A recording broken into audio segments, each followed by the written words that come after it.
आज हम एक एगलेस वैनिला केक बनाकर उसे टेडी बेयर का शेप देने वाले हैं।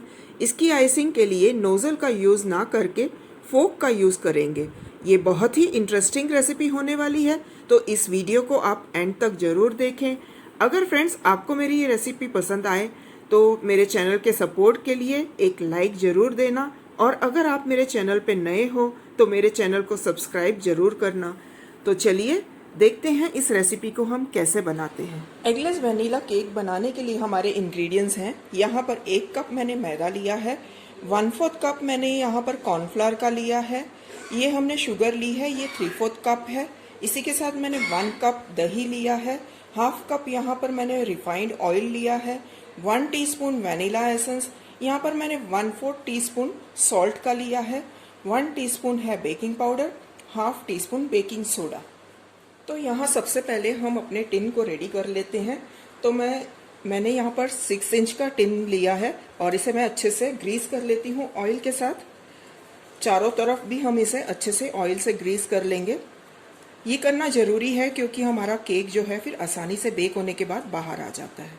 तो इसे मैंने अच्छे से ग्रीस कर लिया है और इसके ऊपर मैंने इस तरह से एक बटर पेपर कट करके रखा है। इसे मैं इसमें लगा दूंगी और टिन को हम तैयार कर लेंगे। और इस बटर पेपर के ऊपर फिर से हम थोड़ा सा ऑयल अप्लाई कर लेते हैं। और यहाँ हमारा बेकिंग टिन रेडी है। अगर आपके पास बटर पेपर नहीं है तो आप थोड़ा सा इसके ऊपर मैदा स्प्रिंकल भी कर सकते हैं। अब हम अपना केक का बैटर बनाना शुरू करते हैं। तो उसके लिए सबसे पहले मैं इस बाउल में ऑयल ले लेती हूँ सारा। ऑयल में हमने डालना है शुगर, पाउडर्ड शुगर, और इसे हम अच्छे से विस्कर के साथ मिक्स कर देंगे तब तक जब तक शुगर अच्छे से मिक्स ना हो जाए ऑयल के साथ। तो इसे पूरी तरह से हमने अच्छे से मिक्स कर लेना है। तो यहाँ ऑयल और शुगर बहुत अच्छे से मिक्स हो गया है। अब हम एक स्ट्रेनर ले लेंगे और हमें अपने ड्राई इंग्रेडिएंट्स जो हैं वो इसमें पूरी तरह छानने हैं। तो इसमें मैं डाल रही हूँ मैदा, cornflour, baking powder, baking soda और उसी के साथ नमक। तो इन्हें हम अच्छे से छान लेते हैं इसमें। इस तरह से मैंने सारे ड्राई इंग्रेडिएंट्स को अच्छे से छान लिया है। तो इसे अब हम कर लेते हैं मिक्स शुगर पेस्ट के साथ। और साथ ही में अब इसमें हम दही डालेंगे। दही को हम थोड़ा थोड़ा करके इसमें डालेंगे। तो मैं इसमें डाल रही हूँ दही को। दही आपने ज़्यादा खट्टा नहीं लेना है। और थोड़ा डालते हैं। मैं इसे थोड़ा थोड़ा करके डाल रही हूँ क्योंकि कभी कभी क्या होता है कि कोई कोई मैदा जो है वो कम लिक्विड को सोक करता है, तो हमें थोड़ा थोड़ा करके ही इसमें ऐड ऑन करना है। तो यहाँ मेरा सारा दही इसमें पड़ जाएगा। मैं इसे अच्छे से मिक्स कर लेती हूँ और एक फाइन पेस्ट बना लेती हूँ ताकि कोई भी लम्प्स इसमें ना रह जाए। तो यहाँ हमारा बैटर जो है बहुत अच्छे से मिक्स हो चुका है। ये एकदम से फाइन पेस्ट बन चुका है। अब इसमें हम डाल देंगे वनीला एसेंस और इसे भी हम अपने बैटर में अच्छे से मिक्स कर लेंगे।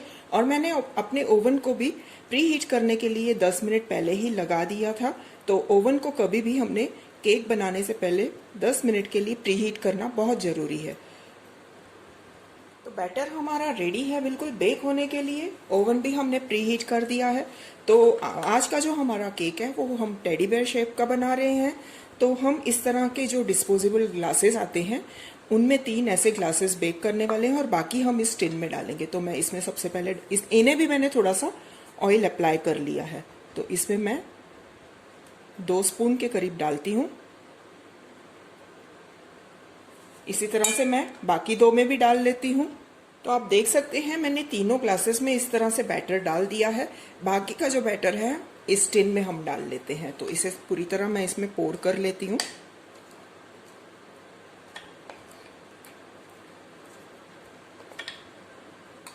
तो हमने अपना बैटर डाल दिया है अपने बेकिंग बाउल्स में। तो इसे अब हम एक बार टैप कर लेते हैं ताकि सारे जो एयर बबल्स इनमें हैं वो निकल जाएं। और हमारा ओवन प्री हीट हो चुका है। तो अब इन्हें हम बेक करने के लिए ओवन में रखते हैं। 180 डिग्री हम इसका टेम्परेचर रखेंगे और इसे बेक होने के लिए 35 to 40 मिनट्स लगेंगे। ये छोटे वाले ग्लास जो हैं ये जल्दी बेक हो जाएंगे, तो आपने इन्हें 15 मिनट के बाद चेक करके बाहर निकाल लेना है और बाकी केक को थोड़ा सा टाइम लगेगा बेक होने के लिए। तो मैं अब प्री हीटेड ओवन में टिन को रख रही हूँ बेक होने के लिए। साथ ही में ये ग्लासेस भी हम रख देते हैं और वेट करते हैं हमारे केक के बनने का। यहाँ हमारे केक बेक हो चुके हैं, तो मैंने इन्हें ओवन से बाहर निकाल लिया है और मैंने इसे बीच में से कट कर लिया और इसके 2 पार्ट्स बना लिए हैं इस तरह। तो यहाँ केक की आइसिंग करने के लिए हमने 2 तरह से कलर बना लिए, एक वाइट रहने दिया है और एक में हमने ब्राउन कलर का बनाया है, जिसे बनाने के लिए मैंने चॉकलेट सॉस का यूज़ किया है। कोई भी कंपनी का आप यूज़ कर सकते हो। व्हिप्ड क्रीम में हमने चॉकलेट सॉस को ऐड करके उसे मिक्स कर लेना है और फिर पाइपिंग बैग में भर लेना है। और यहाँ पर आईज और उसके फेस और नोज़ वगैरह के लिए मैंने फॉन्डेंट का यूज़ किया है। ये मेरा होममेड फॉन्डेंट है, इसकी रेसिपी मैं आगे आपके साथ शेयर करूँगी। तो ये है हमारे इंग्रेडिएंट्स आइसिंग के लिए। तो चलिए आइसिंग करना शुरू करते हैं। तो सबसे पहले हमने 2 बेस जो केक है हमारे, उसे बीच में से काट करके उसके 2 बना लिए हैं बेस।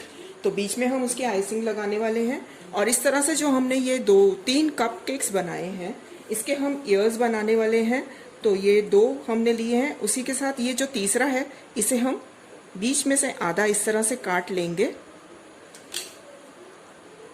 और हम ये दोनों को इस तरह से जोड़ लेंगे। तो इसे जोड़ने के लिए हम इसके बीच में थोड़ी सी आइसिंग लगा लेते हैं ताकि वो दोनों एक दूसरे के साथ अच्छे से स्टिक हो जाएं। तो मैं इसे इसके साथ फिक्स कर देती हूँ और साथ ही में ये वाला इसके साथ। तो इससे हम अपने टेडी बेयर के ईयर्स बनाने वाले हैं। तो फ्रेंड्स, यहाँ सबसे पहले मैंने आधा पोर्शन केक का रख लिया था। उसके ऊपर मैंने शुगर सिरप को अच्छे से स्प्रिंकल किया और उसके ऊपर मैंने वाइट वाली व्हिप्ड क्रीम लगा दी। तो इसके ऊपर अब मैं हाफ वाला दूसरा रख रही हूँ और इसके ऊपर हम फिर से शुगर सिरप लगाएंगे और फिर इसके ऊपर हम व्हिप्ड क्रीम लगाएंगे। तो फ्रेंड्स, यहाँ ईयर्स बनाने के लिए मैंने इस तरह से जो है हमारे कपकेक, उन्हें मैंने काट लिया है इस ग्लास के सहायता से। जैसे कि ये जुड़ा हुआ था तो मैंने एक ग्लास को रख के इसे कट कर लिया है और इसका थोड़ा सा राउंड शेप दे दिया है। तो दोनों ईयर्स इस तरह से मैंने बना लिए हैं और अब इसे हम केक के साथ जोड़ते हैं। तो फ्रेंड्स, यहाँ ईयर्स को जोड़ने के लिए मैं यहाँ पर थोड़ी सी आइसिंग जो है लगाती हूँ ताकि ये जो है हमारे केक के साथ अच्छे से स्टिक हो जाए। तो मैं एक ईयर को इस तरह से स्टिक कर लेती हूँ और दूसरा जो हमने रखा है उसके ऊपर भी हम थोड़ी सी आइसिंग लगा लेते हैं और इसे हम केक के साथ स्टिक कर लेते हैं। तो ये इस तरह से हमारे दोनों ईयर्स रेडी हो गए हैं। तो अब हम आगे की आइसिंग शुरू करते हैं। तो अब मैं जो हमने ब्राउन वाली आइसिंग ली है उससे इसके ऊपर पूरे ऐसे सर्कल्स बनाना शुरू करती हूँ और पूरे केक को मैं इसी तरह से भर लूँगी। तो मैं पूरे केक को इस तरह से करते हुए कंप्लीट कर लेती हूँ। तो इस तरह से मैंने केक को पूरी तरह से आइसिंग के साथ कवर कर लिया है। तो अब हम साइड्स में भी इसी तरह से कवर कर लेंगे। तो साइड में कवर करने के लिए हम इसे इस तरह से लाइंस बना लेंगे। तो पूरे केक को मैं इसी तरह से लाइंस बना के कवर कर लेती हूँ। तो फ्रेंड्स, यहाँ हमने सारे पूरे केक को आइसिंग के साथ कवर कर लिया। हमने ऊपर से भी पूरा कवर कर लिया और साइड्स में भी हमने इसे पूरी तरह से कवर कर लिया है। तो अब हम फोक के हेल्प से इसके ऊपर फर बनाने की कोशिश करते हैं। तो एक हम फोक ले लेंगे और फोक की हेल्प से हम इसके ऊपर इस तरह से बनाना शुरू करते हैं ताकि इसका लुक फरी लगे। तो इस तरह से मैं पूरा फोक के सहायता से इसे बना लेती हूँ। इस तरह के हम केक के डेकोरेशन में हम यूज़ नहीं कर रहे हैं नोजल्स वगैरह, तो हम इसे इसी तरह से बनाने की कोशिश करते हैं। तो साइड्स में भी मैं इसे इसी तरह से कर लेती हूँ और मैं पूरे केक को इसका ऐसे करके लुक बना लेती हूँ फरी। तो इस तरह से फोक की सहायता से मैंने पूरे केक पे ऐसे इसको लुक दे दिया है कि ये फरी दिख रहा है। तो अब इसके ऊपर हम आईज लगाते हैं। आईज के साथ हम इसका नोज वगैरह सब लगाएंगे और इसे प्रॉपर एक लुक देंगे। तो सबसे पहले मैं यहाँ पर इसके ईयर्स पे मैंने फॉन्डेंट का इस तरह से बना के रखा है, इसे मैं स्टिक कर लेती हूँ दोनों ईयर्स में। अब हम इसकी आईज लगाएंगे इस तरह से। हम इसे यहाँ पर स्टिक कर देंगे और दूसरी आई को हम यहाँ पे लगा देते हैं। अब हम इसके ऊपर इसका नोज और माउथ लगा लेते हैं और इसे थोड़ा सा हम प्रेस कर देंगे ताकि ये इसके ऊपर स्टिक हो जाए। तो फ्रेंड्स, यहाँ केक हमारा रेडी है फाइनली। अब इसके ऊपर हम बो लगा देते हैं एक, ताकि ये और भी ज़्यादा सुंदर दिखे। तो यहाँ पर मैंने एक फ्लावर शेप का बो लगा दिया है और हमारा केक जो है बिल्कुल कंप्लीट हो गया है। आप देख सकते हो इसको चारों तरफ से। इसका फरी लुक जो है हमने फोक से दिया है। तो फ्रेंड्स, आपको मेरी ये रेसिपी कैसे लगी मुझे कमेंट करके ज़रूर बताना। और अब तक अगर आपने मेरे चैनल को सब्सक्राइब नहीं किया है तो उसे सब्सक्राइब कीजिए और भी ऐसे नई रेसिपीज़ के लिए।